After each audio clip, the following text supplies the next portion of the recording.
Morjentes ja tervetuloa Tyrnävä Showhun. Olen Tatu Tyni ja toimin aktiivina Vapauden liitossa. Toimin Raaseporissa kaupungin valtuutettuna 2021-2025. Ja nyt mennään aiheeseen Hyvän sodan myytti. Ja kaikki on huomannut, kun katsoo noita lööppejä, minkälaista tämä tämänhetkinen sodan lietsonta on. Mutta semmoista samanlaista on ollut aikaisemminkin. Eli tässä on Ilkka. Meidän katsoo vielä lähempää, niin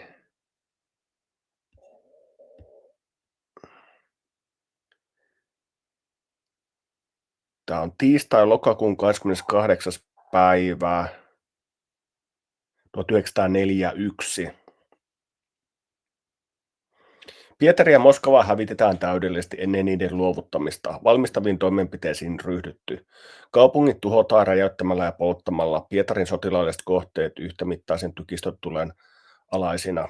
Venäläiset myöntävät, että Rostovin asema on äärimmäisen vakava.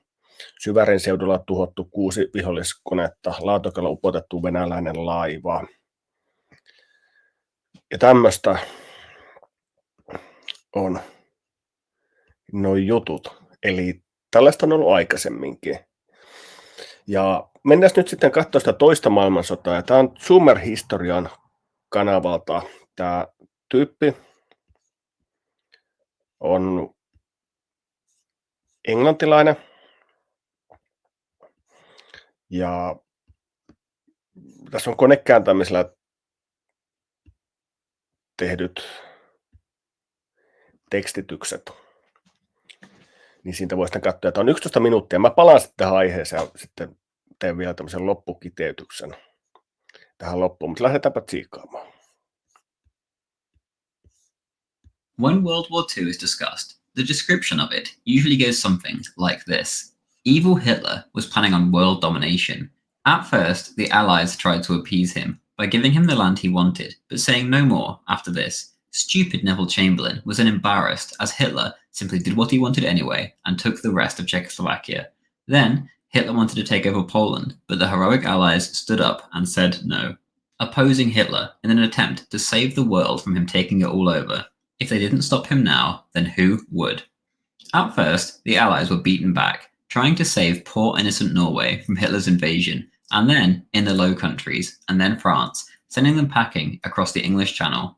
They were beaten, but not defeated. Eventually, with the help of their staunch allies, the United States, who wanted to help save the world and fight for democracy, Europe was once again liberated and Nazism destroyed in a heroic struggle.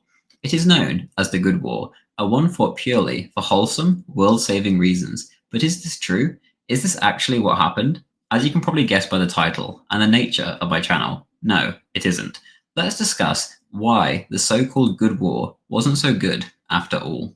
The idea that Britain declared war on Germany purely for altruistic reasons is completely ridiculous, even without looking beneath the surface. Nations do not fight wars for such causes. If we did, we would all invade Africa immediately to prevent the brutal suffering, ethnic cleansing, and civil wars that occur there on a daily basis. So what was actually going on? It is true that Chamberlain, a man generally led by moral compulsion, was trying to make a stand against Hitler for moral reasons, but he never wanted war himself. He just hoped endless bluffs would work.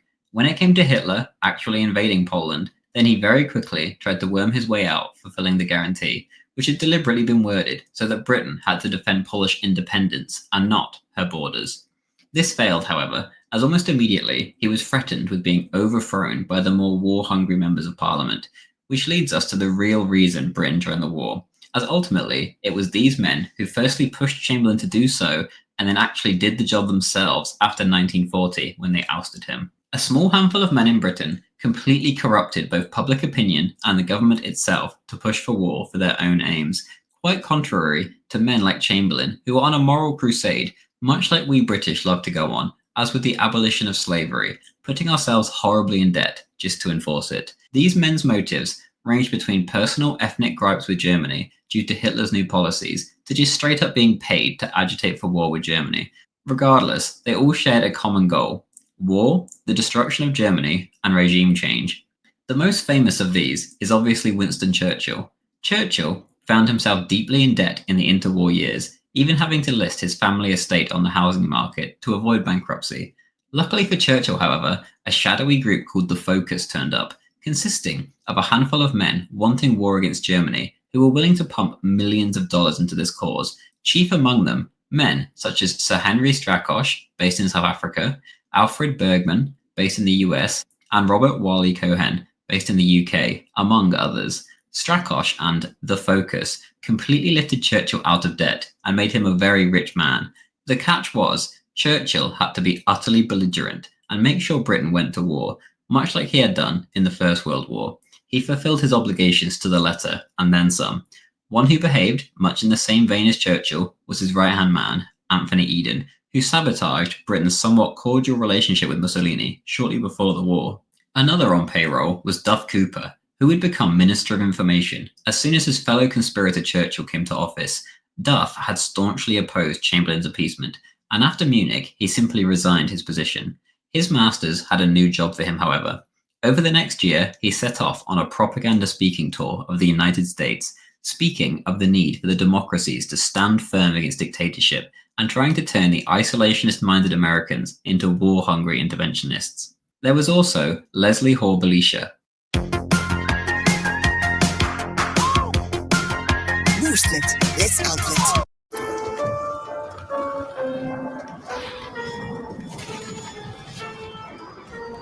Cooper's replacement as the Secretary of State for War.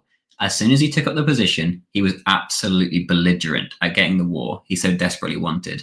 No peace proposals which rely for their sanction on a broken word can be considered. Nothing but the establishment of a new order from which the menace of Nazi oppression is removed can justify us in laying down our arms. Even his colleagues, both before and increasingly so as the war progressed, called him a vile warmonger, and serious tensions began to bubble up, wondering what Hall Belisha's true motives actually were. He went on to fall out with almost everyone. Oswald Mosley publicly slammed him as a, quote, Jewish warmonger, and many in the government were whispering their agreement. Tensions went on to reach breaking point between Lord Gort, the commander of the British Expeditionary Force in France. Hall Belisha just wanted the Brits to get in there, no matter the cost to British lives. Chamberlain ended up dismissing him in 1940, and Henry Pournal, the chief of staff for the BEF, said that, quote, the ultimate fact is that they could never get on. You couldn't expect two such utterly different people to do so. A great gentleman and an obscure, shallow-brained charlatan, political Jew boy, end quote. Hall Belisha never really recovered in his political career. Wherever he went, others felt as if his religion and racial hatred was driving his policy, as opposed to the actual interests of the British people. Even King George VI was all in favour of expelling this man from politics, both for his warmongering and for opposing him in the abdication crisis. Ultimately, Hall Belisha was indeed expelled to the political wilderness, and he died in 1957. So essentially, there was two sides to Britain intervening against Germany. On the one hand, you had the men like Chamberlain, who by all accounts just wanted to do the right thing, and they were compelled by their morals to do something. But ultimately, this policy is both emotional and erratic. On the other, you have the extremely calculated warmongers, many taking orders from above, and others, as discussed, doing so for their own gain. There were many more than those mentioned, but these were the main offenders. Britain entering the war for good intentions, at best, can be put down as only half true, at the most, but this is only theory. Entering the war and the outcome of the war are two very different things. Germany's crimes during the war are put on a pedestal and portrayed as uniquely evil, whilst the Allies are completely minimised and left out of the narrative. Not once was Dresden mentioned in my history classes at high school. The reality is that wars are not fought between good and evil, but between ideas. The Germans, had they won, would portray the British as the exact same, the evil intervening against their good intentions for their own people. When Germany had the upper hand and had occupied almost all of Western Europe, Hitler enforced strict laws demanding that the civilian populations of nations like France, Denmark, Norway, the Low Countries, and even the Channel Islands owned by the UK to be treated immaculately. Any Germans found to be acting tyrannically to the locals were executed on the spot. In practice, this worked pretty well until the last couple of years of the war, when increased resistance led to increased repression and things went downhill. The same cannot be said, however, for the occupation of Germany by the so-called good guys of this war. German soldiers were thrown into camps at the war's end and given barely any, if any, food or water. Thousands of Germans who had willingly laid down their arms died of thirst just meters away from the River Rhine behind huge fenced open-air enclosures known as the Rhineland Meadows camps. The civilian population wasn't treated much better. An order was issued forbidding Allied troops to mingle with the locals so that a food blockade could be established as a kind of punishment to the German people. There was ample food, and the soldiers had more than they could eat, but they were forbidden to give any to the civilians. Hundreds of thousands starved to death.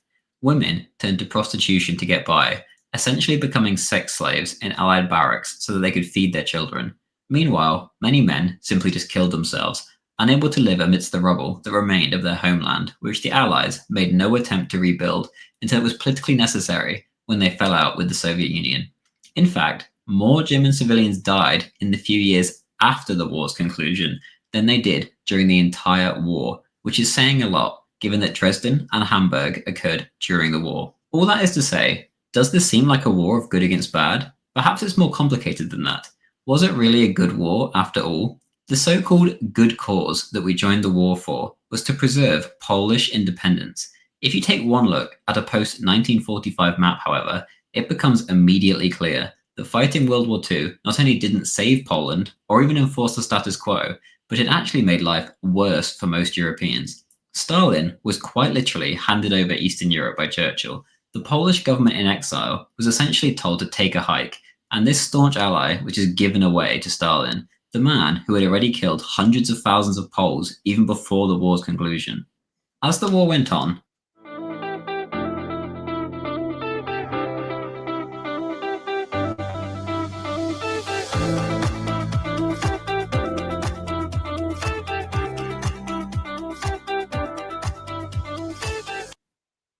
Tänä vuonna jotain isoa saapuu elokuvateattereihin. obviously, it became about more than just Poland. Internationalism versus nationalism, capitalism versus national socialism, liberal values versus conservative ones, just to name a few. But ultimately, the fact of the matter remains that we fought a war to protect Polish independence, and this is the narrative given to us, that this was a good cause. What isn't discussed is that we failed in this mission, and in fact, just gave not only Poland, but all of Eastern Europe away to the Soviets, whom almost all Eastern Europeans feared far more than Hitler's Germany, who they happily jumped into bed with at the first opportunity in 1940, when they were made to choose a side. Our entire worldview is now shaped by the battle between good and evil. You can do absolutely anything against the so-called bad guys, and that's A-okay. For example, in the US, if you were to call someone the N-word, and then they simply murder you in return, many would say this is your just desserts, because racists are the bad guys. The same is true on a broader level. On posts of white children being murdered on Twitter, you will find hundreds of comments celebrating because the current narrative is that white people are evil for our supposed former sins of slavery. Every movie is seen as good versus bad, as if this is how the world actually is. The truth is that the world is a very complex place, and wars are especially so. Perhaps it's time to start looking at the reality of World War II, rather than the Marvel movie version we currently have for it. Thank you very much for watching. If you enjoyed this video and the channel in general, then please do consider subscribing. Noin, siinä oli kiinnostavaa aihetta kyllä oikein paljon. Ja ottaisi tuosta sitten pointteja, niin toi, että kun Saksa oli vallannut toisessa maailmansodassa tämän Länsi-Euroopan, niin oli Ranskassa ja Tanskassa ja Norjassa ja Hollannissa ja muualla, että siviilejä kohdellaan hyvin, ja sitten jotka toimi brutaalisti, ne teloitettiin. Ja mä oon semmoisen kuullut tarinan Suomessakin toista maailmansodasta, että joku saksalaissotilas olisi mennyt varastaa perunoita, niin sitten saksalaiset ampuivat hänet. Nämä on sitten ihan eri asia tämä Lapin sota, missä on tämä poltetun maan taktiikka, eli vetäydytään pois ja ollaan sitten sodassa Suomea vastaan, niin tilanne on aivan erilainen.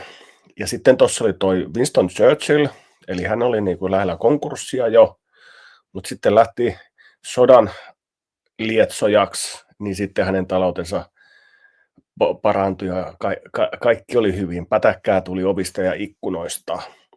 Niin tämähän on nyt silleen tämä nykyinen tilanne myös, niin kun katsotaan vaikka tätä Sanna Marinin hallitusta ja niin huulipunaministerit ovat siitä hävinneet sitten hyvin palkkoihin ja sitten minne itse Sanna Marini miljoona tienesteihin. Et se kun ajat nuo kaikki lait läpi ja nämä translait, että sukupuolta saa vaihtaa kerran vuodessa.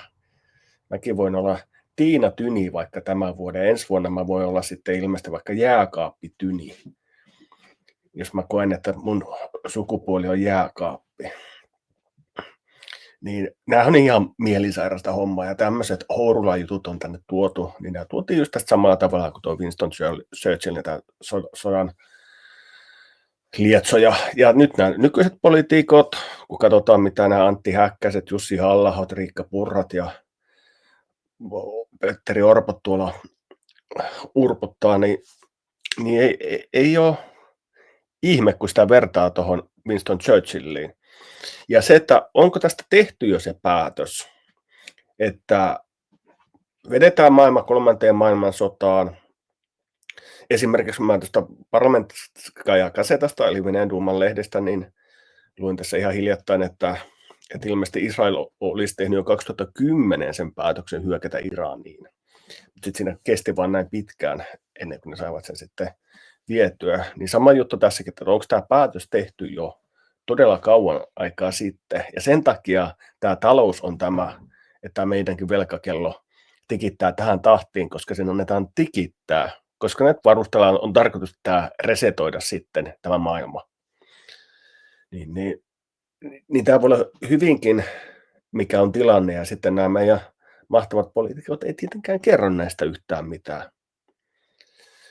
Noin, mutta tämmöinen jakso tällä kertaa. Ei muuta kuin uutta ohjelmaa tulee taas. Hyvää heinäkuuta kaikille täältä Tyrnävä Shown Datsalta.